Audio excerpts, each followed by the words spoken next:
Hi there, welcome to Predicting What's Next for Hyland. This is the first episode of Dave and Dave Discuss. Welcome to everybody. I'm Dave Jones, and with me today, somewhere in there, hopefully he's with me, is Dave Giordano. Dave, if you can turn your camera and your mic on, everybody can see your lovely face as well. There we go. How are you, Dave? Hey, Dave, I can't, I don't know about the other participants. I can't hear you. Can you hear me? I can hear you. If anybody else that's on could give us a thumbs up if they can hear me. All right, is that any better, Dave? Can you hear me now?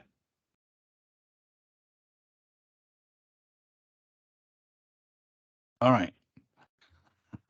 I think it's at your end, Dave. The first session, Harvey can hear both of us, which is great. There's always a challenge. Dave, I'll let you see if you can fiddle around with your device settings. I'll keep talking. You can't hear a thing I'm saying, though. I'll keep going anyway. There we go. Well, suffice to say, we're both thrilled to have you all join us today.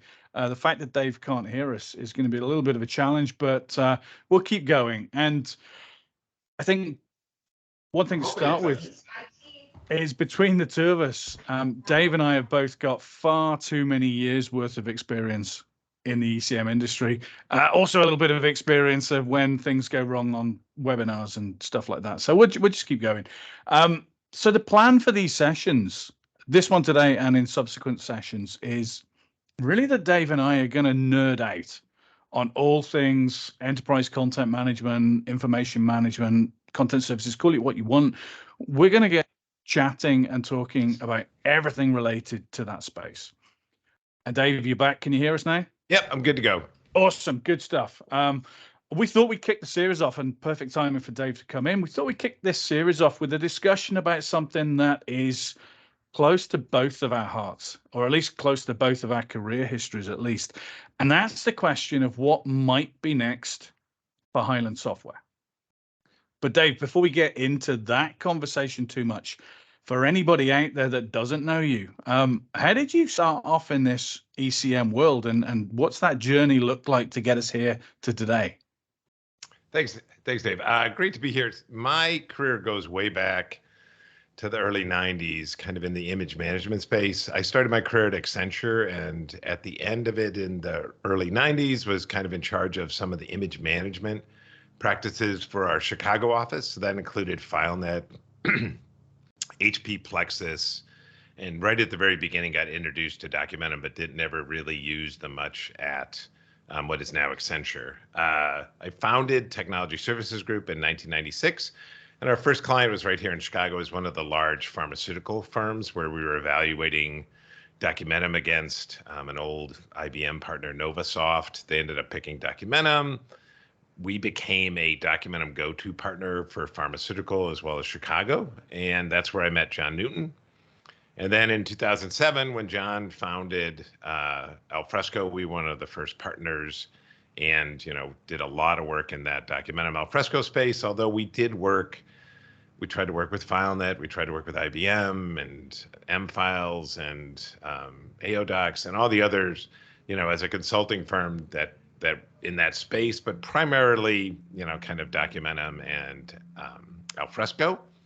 And then in 2020, we sold TSG to Alfresco, and then I worked at Alfresco for 7 months as the chief strategy officer until it was sold to Hyland. But a lot of, my background from those 28 years, I think you have something similar in this ECM space, is evaluating the different vendors, but also talking to customers about what they want and trying to predict, kind of where vendors should go and how customers should react. Good stuff. Thanks, Dave. And yeah, from my side, I'm a spring chicken. I've only got just over 20 years worth of experience. So I've got a few to catch up with you, but mine started way back in 2002. I founded a small document management software house way back then.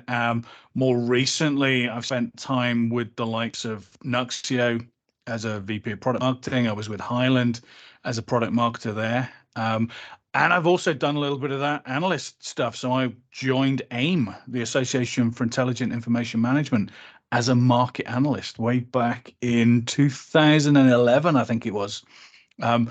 And since then, I've subsequently gone on to sit as a chair on the AIM board of directors. And you mentioned John Newton. I was lucky enough to be inducted into the AIM Company of Fellows earlier on this year at the same ceremony where John received a Lifetime Achievement Award. So suffice to say, lots of experience between the two of us in this little thing called ECM. But let's sort of diverge off a little bit. I'm going to throw you a hand grenade to start the session today. It feels a little bit like this ECM market is a bit stagnant at the moment, at least compared to some of the other industries that are out there, right? Why aren't we seeing more new vendors entering the space? Yeah, and I think that's something, you look at the magic quadrant in 2000 and it's the same vendors, 20 years later. So, but I do think, it's reached a certain maturity. And we talked about that 2017 article by Mike Woodbridge from Gartner about ECM being dead. I think the enterprise part of ECM, as much as everybody wanted it to be like ERP and SAP and enterprise, here's where we're going to put all our documents. It never really worked out, kind of like enterprise search or data warehousing or that whole idea of you're going to have one repository, for everything. It didn't work out. So then you ended up with a lot of these, kind of smaller implementations. And, for most of my clients, they implemented something in maybe in the 1990s, 2000s, and then upgraded it in 2010. I would see that a lot of them are in if it's not broke, don't fix it kind of mentality. It's good enough for what it does. For this one application, maybe we have a new application. We're not necessarily going to put it into the enterprise or IT standard, as there's less and less support for an IT standard for anything. And there's that reluctance, for customers to move. I think that squeezes out vendors from being able to, where are the funds and the traction going to come to if these customers don't want to move? And then, I think specifically with the Hyland and OpenText kind of acquisitions of Documentum, Nuxio, and Alfresco, it kind of pushed out some of the disruptors as well. So, that combination, it's not, the last thing. I just think when there's AI out there and cloud technologies and other things, you're not going to get the funding from a venture capital community to go after this mature of a marketplace. So those are some of my thoughts, Dave. What are your thoughts? Yeah, it's interesting. The thing that jumped out to me while you were saying that, it almost feels like a little bit of a David and Goliath scenario. Now, you have to be a big enough David to be able to take down Goliath. I didn't want to get all biblical on you, but maybe we're seeing a shift. I think there's been a shift with more and more cloud vendors, more and more SaaS solutions coming in. I'm sure we'll talk about some of the big storage, or the cloud storage providers later on, and how that's influencing the future, certainly. But I think you're right. I think there's been that consolidation spree, if you want to call it that, over the last few years, and we will definitely talk about some elements of that. I'm seeing new vendors coming in, and I'm seeing new vendors coming in doing the things that ECM vendors do. I just don't see them calling it ECM. I don't see them calling it information management. I see them calling it capture or accounts payable or HR file management or whatever the actual endpoint happens to be. So I think this concept of an ECM market itself is maybe a little bit dated. And as you say, Mike Woodbridge called it, 6 years ago now, pretty much, about the death of ECM, albeit king is dead, long live the king. We shall see. But we digress a little bit. Let's get to the main meat of what we're going to talk about today. It's been 3 years, pretty much to the day, since Hyland's acquisition of Alfresco. I think it's 3 years tomorrow. Now, Dave, you were with Alfresco when the acquisition happened. Take us back to what you remember when that deal was announced, and what your perspectives were on it being part of that. Yeah, well, I think, the back after in 2020, after Alfresco acquired my firm, the way I understood it was we got some momentum, whether that was from me or the rest of the things we were trying to do at Alfresco that got the attention. And I believe, kind of in August of 2020, Alfresco got a kind of unsolicited offer. Rumor mill had it was Mobius. I can't confirm, or I wasn't in the inner circle. But there was, very public that, hey, TH Lee is putting Alfresco up for sale. So, I think, with one bid, they got multiple bids. I think Hyland came through with the strongest bid. It's a PE firm. They're going to sell to whoever offers the most. And I do think it was kind of a defensive for Hyland, right? From at least the opportunities I'd been involved with, we weren't seeing Hyland on the short list with, let's just say I was insurance, financial services. It was us and Nuxio. So, that desire to still stay relevant from a Hyland side with some of those customers, not to lose customers to, somebody else, or to see them having to compete against a Mobius or somebody else with Alfresco, I think is what led to that. And then, as we were talking about before, that PE model of, hey, can I look at the, kind of locked in clients? I wouldn't say locked in, but it's very difficult to leave. Can I justify this based on this annual recurring revenue I'm getting from a customer? And the PE model is cut costs to grow profits, not necessarily grow revenues all the time. So I do think Hyland was successful with that with Alfresco, and looked at that and said, oh, we could do that with Nuxio as well. I think in both cases, and you can talk more, both, Nuxio had been venture backed for 10 plus years. TH Lee didn't want to hold on to Alfresco for that long either. So they were both anxious sellers as well. Yeah, I think that's fair. I think a couple of additional pieces, having sat within the Hyland space and team, I think one of Hyland's recognized challenges was getting into Europe, getting into a market that was outside of their, Cleveland-based US organization. And I think Alfresco gave them a very good fit there, right? A lot of UK, a lot of European clients, a UK base that was more than just a sales and marketing base. I think that was very attractive. I think also it got into vertical spaces that Hyland hadn't traditionally played very well in. You mentioned some of those earlier, but once they'd done the Alfresco acquisition, hot on the heels of that, as you just mentioned, was the Nuxio acquisition. And I guess one of the things as well that I'd say about Alfresco is Alfresco had a strong cloud offering by the time Hyland came along. Hyland have had a cloud offering and still do have a cloud offering for many years.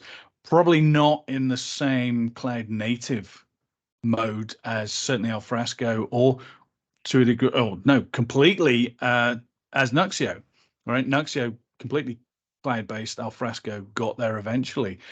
So they did it with Alfresco, and then a few months later, they picked up Nuxio.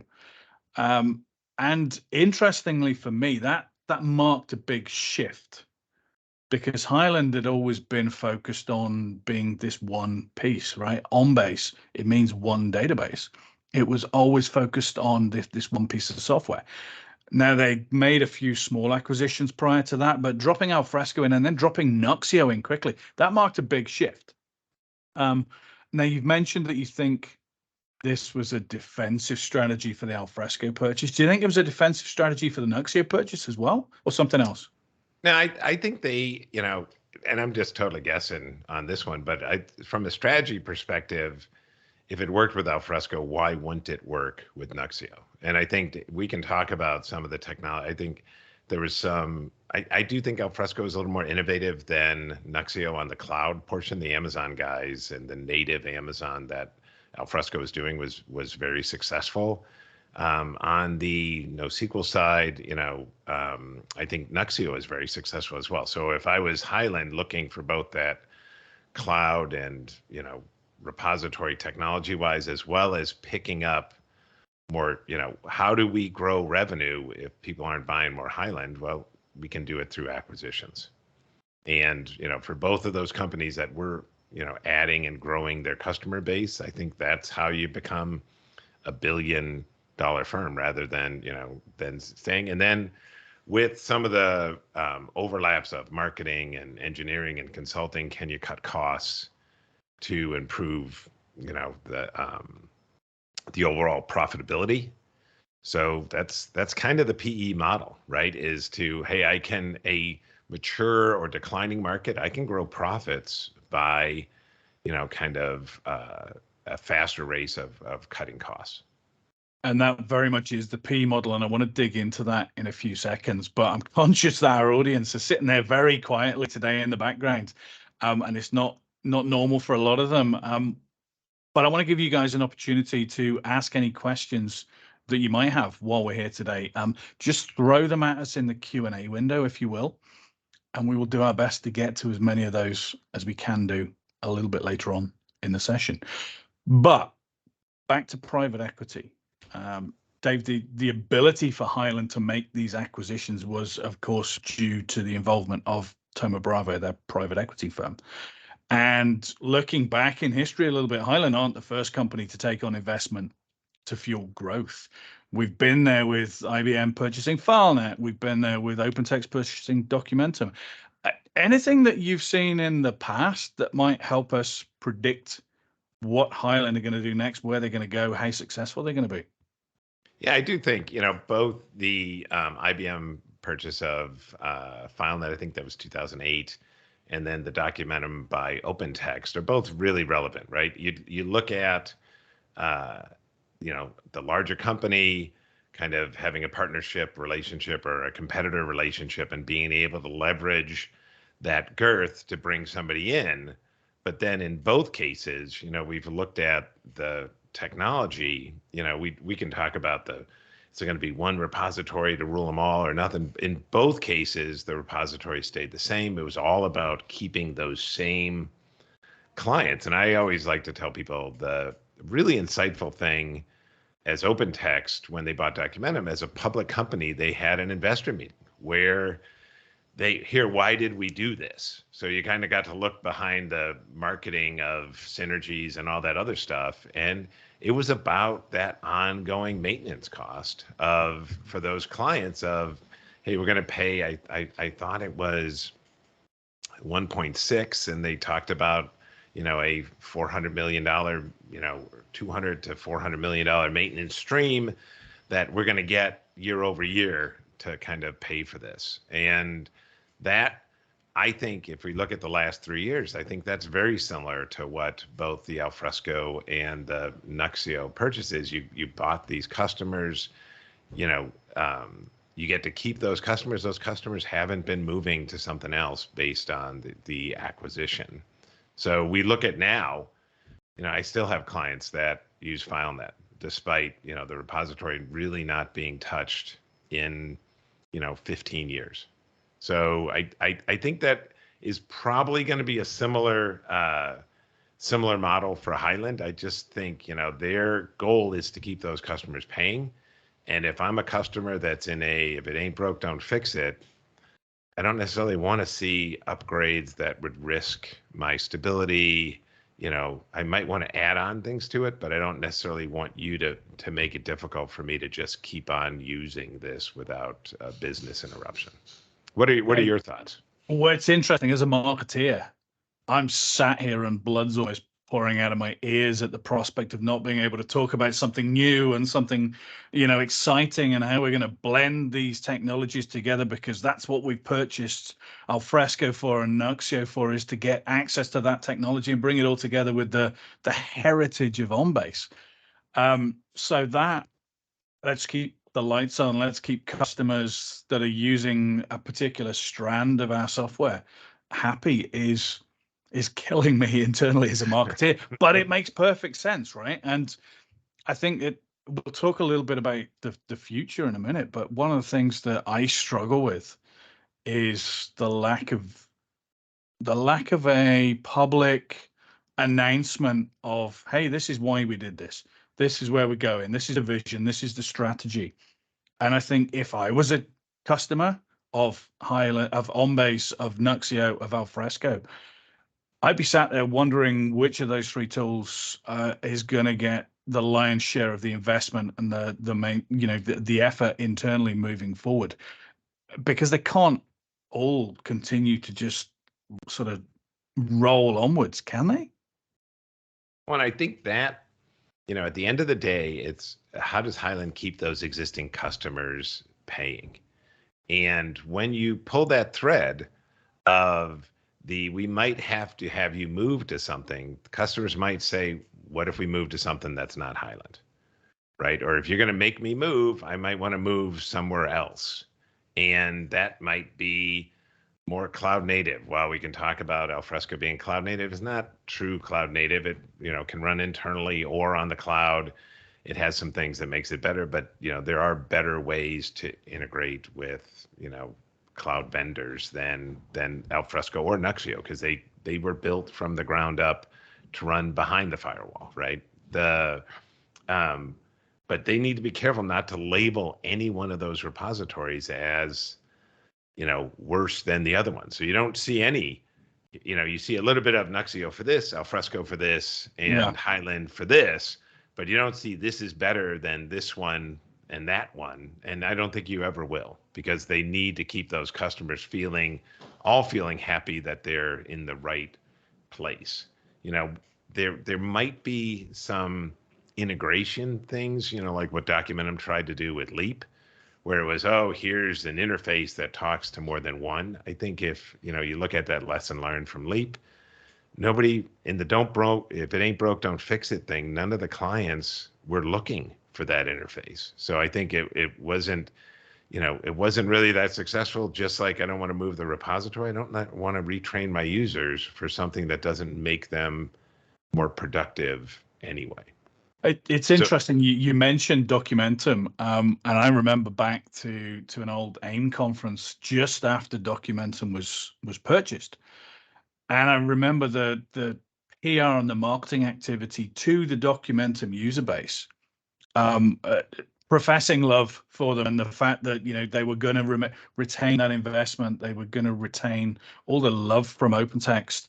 Are you surprised? So I'm hearing that you're not surprised that hasn't happened for Alfresco customers or for Nuxio customers. Do you think, though, that if it had been just a purchase of Nuxio or a purchase of Alfresco, we would have seen a little bit more of that? No, I think it's still, they need to keep, the core of their users are Hyland users. They need to, and the core of their employees are Hyland employees. Right. So I definitely, the experience I can share is when we sold to Alfresco, we had some software solutions, but we didn't engender them to the Alfresco guys, right? From hey, ours is better than yours. There's a not invented here culture and other stuff. Keeping the camps, we could use the Apple analogy, the Apple II people away from the Macintosh people that Jobs did when he was doing Apple, is kind of, you don't want this culture thing where the person that's staying here is working on the old platform or or the not sexy platform or whatever else. So keeping both the employees and the customers happy with what they're paying for is kind of the model that, that goes forward. Now, looking at the IBM thing, are the FileNet customers happy with it? They tolerate it, right? Sure. They, I think the Documentum customers, they got a significant competitor when it came to Viva, at least in the pharmaceutical space that I kind of grew up in. And to your point of accounts payable or contract management or other stuff, I think those little niche players are pulling away from that ECM thing across the spectrum. And, that's where I think the market is going, is those guys, those functional apps offering content management behind them, rather than here's my content management platform, how many different functional apps can I do? It makes sense. And one of the things that I want to dig into, I want to look at, we've talked about the past, we've talked about the deal, we've talked about how we got here. I wanted to sort of take stock of where Hyland are today. And I want to do that from two perspectives. I want to look at it from, what does Hyland look like from the outside world? Does it look like this graceful swan on the top and it's pedaling like hell underneath? Or does it look a complete mess? But equally, I want to look inside from a staff perspective, because one of the things that you said just now was that you'd expect the maintenance and the customers to be kept happy and the staff that work on that core product, the product that brings in the bulk of the revenue. It's common knowledge that Hyland laid off a lot of people, about 3 months ago now? From my understanding, a lot of those folks were actually the on-base team. They were Hyland legacy folks. Again, as a customer, that makes me feel a little bit uncomfortable if the folks that developed this, designed this, hosted it, supported it, and sold it are the ones being let go. Where are we going in the future? Well, I think that, kind of looking inside, we all have our own exposure points from the people Sure. that used to be there and aren't there anymore. And I don't, in that PE model we talked about, they got to reduce costs. And, that cost is predominantly people. And it's that, hey, I want to retain the customers, but I want to cut costs. So, it's the analogy I would always say is, how much cheese can you take off the pizza until the pizza doesn't taste like a good pizza? So, that part of, from an employee kind of looking in, that's had coworkers laid off, right? Or is and has the same amount of work before the coworker. That's a tough scenario for, the people that work there. I can't speak to how they're retaining the people that they want to retain. But part of this Twitter lesson, right, is Elon Musk cut 80% of the people and Twitter still runs. How that's cutting a lot of cheese right off of that pizza. So I think it's tough from especially a technology employee that might be able to find work other places for them to retain those folks in that environment. If we look at it from the customer side, it's, there's a tipping point from the customer side and that tipping point is when the relational database fills up and I can't get support and I'm down for a day, I get mad at the vendor. If that doesn't happen, FileNet was very reliable in not breaking. When that doesn't happen, the customer's happy to keep kind of paying. Yeah. Right. So I think that, between, kind of those two, I think the one we didn't talk about as much was from a partner side. I think the tough part of the partner side, and we learned this with Documentum, the bulk of our work was doing support work for clients that already had Documentum. We maintain and advertise directly to that base. We didn't really work through the vendor at all because we found ourselves often competing against Documentum consulting or internal consulting as well. So, from a partner side, we have to walk a fine line, and all the partners out there have to walk a fine line as well of making the customer happy, but also, hey, this is how we make our living, which is doing, this work for clients that we already have. So I don't, in a non-growing market, I would think the partner activities kind of, limited as far as how much they work with the vendors, since we would only work with them on new opportunities. What was your side on you would know more about the Hyland partnership model than I was. I was never a partner at Hyland. Yeah, honestly, I didn't get involved that much. I think they had active partners, but how active? I think, again, typical partner model, that there were some very, very strong ones that probably brought in 80% of the revenue for 20% of the effort. So yeah, it's an interesting one. I want to put a bow on this section so that we can start looking at the future. Right. So in a couple of sentences, are Hyland in a better position now than they were 3 years ago? Yes or no? I would say they're in a better position, right? From they're probably more profitable, but there's some concern, as the industry evolves, what else are they going to do, right? They have to, they've grown, they've become more profitable, and we talk about Tomo Bravo, right? They've owned them for 10 years. That's not the typical PE thing. So I think, it's kind of, and we can talk about this next, it's kind of what's next for Hyland as far as coming up with, I think they're in a better position financially. They're a bigger player out there with these two. They have the newer technology. It's where they go next is really the kind of interesting thing. Which is a beautiful segue to the next section, which is where do they go next, right? So let's shift that focus. We've seen how Hyland got here. We've seen all of the different pieces coming together. And you mentioned Thoma Bravo there. So I want to focus on, some of the challenges that Hyland currently face, but also some of those private equity challenges that Thoma Bravo face. So, I mean, let's start with Thoma Bravo, right? You mentioned that they've been there for 10 years now. There's only a number of ways that Thoma Bravo can make their money, right? Right. Well, and they're making their money, I think, on the, with the more revenues and kind of cost cutting. Oh, excuse me a second. Oh, sorry. Car thing. There you go. That's all right. You got to put $1 in the meter. I know. Right? I know. It was cars blocking somebody else in. I didn't realize I got a text message while we were doing this. So I think that Thoma Bravo typically holds a company for 3.3 years. It's going to be 10. Tomorrow's 3 years of just buying Alfresco. So you would think that they're for sale, right? Or they've been for sale for the last 2.5 years.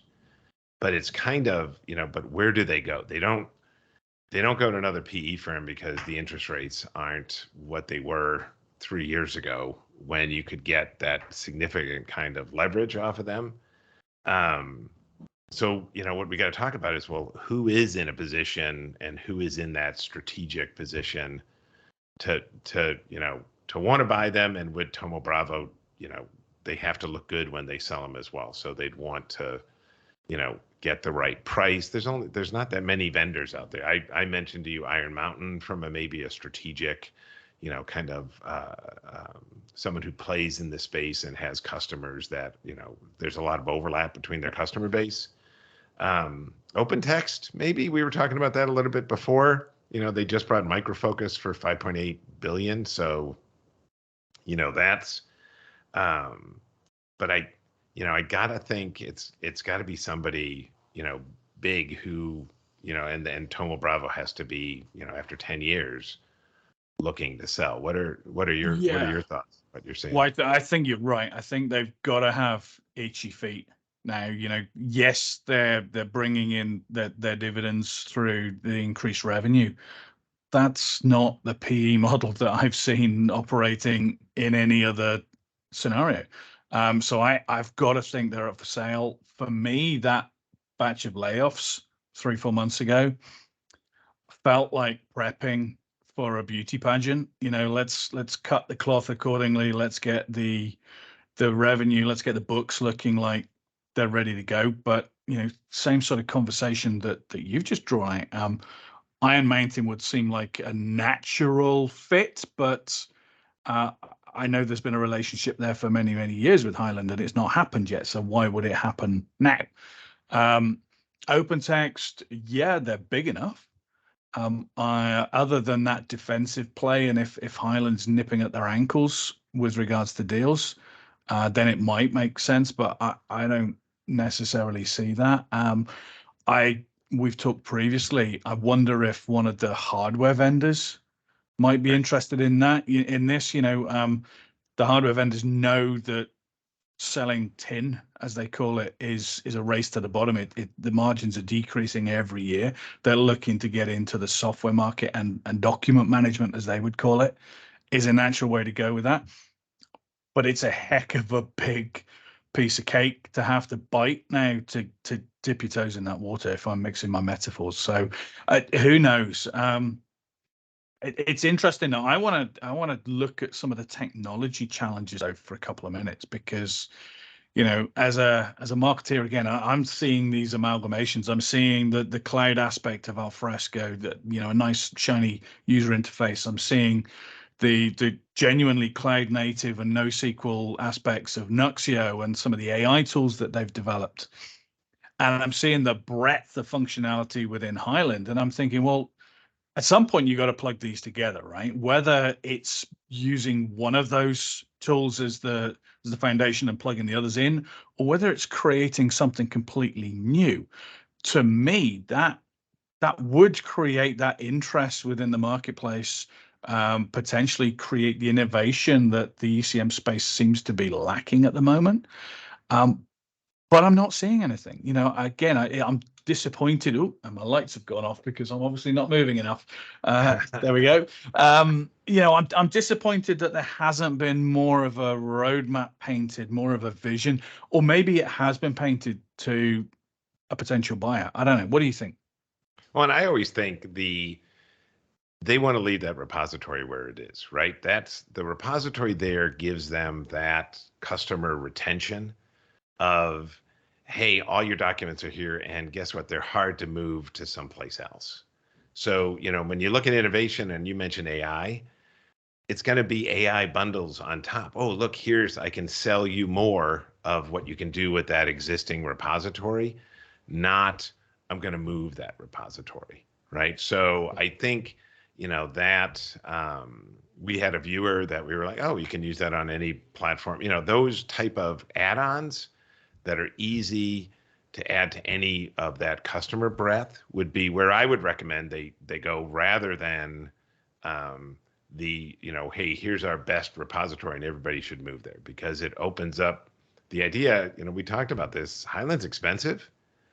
If I have to pay and I go risk my business uptime to move from one expensive repository to another, that's a discussion you don't want to have with a client, because those migrations we used to specialize in them. They're hard, they're messy, they're difficult to do, and they don't engender you with your customer base. So, if there's not an overwhelming reason to move, I don't think customers want to move. And I think Hyland wants to keep them kind of where they are, which is what the Documentum and FileNet lessons have kind of told us. And that's what those guys have done as well. Now, have they added on other stuff on top of it? I would say not so much. I think they kind of, pushed it in the corner and just kept collecting the revenue from it. But I do think Hyland will, they'll come up with AI tools to work on the different repositories. They'll come up with cloud-based things and other ways to add on functionality at additional cost for their customers. Well, that's an interesting piece, because I want to talk about what the future looks like for the broader ECM space as well, just briefly. And there's two things that are jumping out at me, and I'll talk about one of them, and I'm going to throw the other one over to you. So I'm going to throw you the concept of cloud-based storage, because it's a hell of a lot cheaper than a repository via someone like OpenText or Hyland. So we'll come on to that in a second. But also, I want to talk about something that you just mentioned there. It's these sort of add-on services. And for me, I think we're getting to the point that Mike Woodbridge, way back in 2017, predicted with the definition of content services. I think we're getting to the point where content will be stored somewhere, doesn't really matter where. And there'll be this death by a million cuts scenario where you've got bots, you've got little content services, each doing something really, really specific.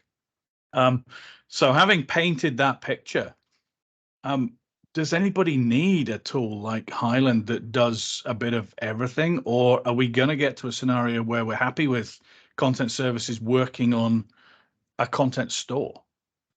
Yeah, no, and I do think the object store from the Amazons and the Microsoft of the world are the things that start to nibble away at this marketplace, right? So, when I was back in the 90s, we would set up the RAID arrays and the databases and all that other stuff, and the optical jukebox for any of the real old time listeners, right? And that's been taken away with the object store, and the object stores are starting to add attributes on them. They're starting to, there's Elasticsearch capabilities you can bring in. So you're getting more and more of these functions that typically came from the ECM vendor, but at a declining, add as you go cloud native type cost. I think that's what disrupts. And then you have, as you mentioned, I have an accounts payable app.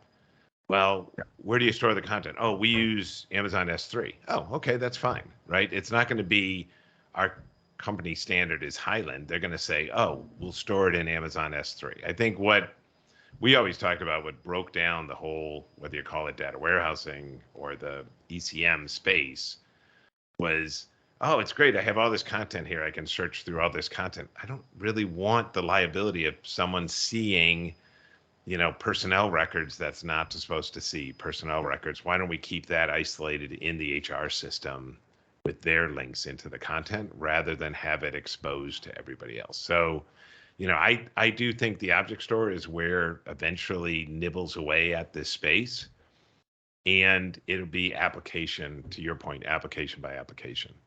When I have a new application, okay, that's going to store content here. And then it's just a matter of, for that legacy archive stuff, how long do I keep it in my old repository, the Hylands or the FileNets of the world, versus this new one? Is there some overlap? Because I really don't want to do this migration effort. That's, especially how do you, try to find a FileNet resource in 2023, right? There's not a lot of them around anymore. It's funny, we've been doing chats like this probably for 10 years, and migration keeps coming up as one of those challenges, one of those bottlenecks. And listen, we're almost at time today, but before we go, I want to get to one or two of the questions that the audience have sent in. I had a nice, easy one for you, Dave, to start with. Do you expect to see further acquisitions from Hyland? And if so, in what areas? I can't really. I'll throw that one back to you, Dave. From it's to go on that spree of the Alfresco and Nuxio and then kind of stop. I think, like you said, they're with the layoffs and everything else, they're cutting costs. After think about the layoffs for 6 months ago, that's when severance is laid off. So now the ongoing profitability looks much better after that severance gets done paying. So I think it's up to the next owner to determine what they want to do with Hyland, rather than saying that Tomo Bravo would do something in the short term. It's kind of hard to see that right now. To your point, if they're setting up for some type of sale. What do you think? Well, I think it's, if we do this session again in 12 months' time, it'll be interesting to see whether Hyland has been acquired, or if Tomo Bravo is in this for the long term because they've got some revolutionary new private equity strategy that says we're going to hold on to these things. Then I think maybe they will go out and start looking at complementing what's already there.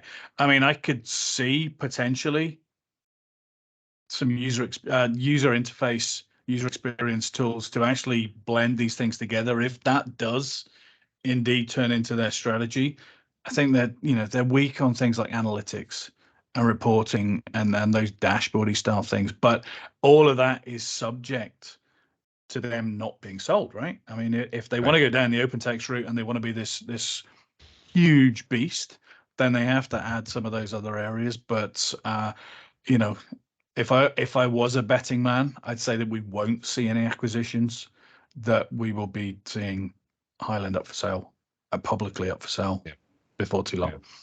I would agree. All right. And then one last question. We could talk about this for hours. Is the ECM industry dead? It's mature. How about we say mature instead of dead, right? As an older guy, I got some gray. You got some gray. I don't like to say dead, right? I just say it's mature. And by that, lots of spaces in technology are mature. Just it's not going to get the investment to be a growth industry anytime soon. Is just sexier things to invest in. And one thing I wanted to come back, Dave, on you from maybe there's an acquisition in there that gives them a AI stamp or something that maybe gives help. It from the brand side that, oh, we bought this and now we're an AI company and people are looking to buy AI companies. That helps with that sale. Maybe that's the type of acquisition that's very difficult to do just internally, of just saying, oh, we're now an AI company without making that investment. Look what Microsoft did, when they bought into ChatGPT, right? That's kind of how you make that kind of pivot. Same thing with Google. Very true. It's interesting. I heard a phrase for the first time earlier on today that said as something's headed to Boca, which apparently is where everybody goes to retire. So maybe the ECM industry has bought its tickets to Boca. It just hasn't moved yet. Let's leave it with that. Dave, just before we go, it's been a great discussion. It's fantastic chatting with you as ever. Any final thoughts you want to leave the listeners with today? Well, I think I love seeing the name of some of the attendees on there, as well as talking with you. I just encourage everybody, there's a lot of us old timers out there that aren't dead yet, as you put, Dave. So when it comes to these strategy things, I had a great call with an ex-client the other day that was looking for a strategy. It's something I enjoy doing, with whether those are partners or strategies or whatever else. And I think there's a lot of us like you and me that are out there doing that stuff. So I would encourage people to reach out to us or others to bounce off their strategy rather than, whether it's just listening to internal people or vendors or whatever else, is to get a second opinion on things. And both of us would be happy to help. Absolutely. Maybe we should, instead of calling this D&D Discuss, maybe it should be definitely not dead yet. Definitely not dead. Definitely not dead yet. On that note, thank you everyone for joining us today. Stay tuned for the next episode, which will be coming very, very soon. Until then, thank you for now. Thank you, everybody.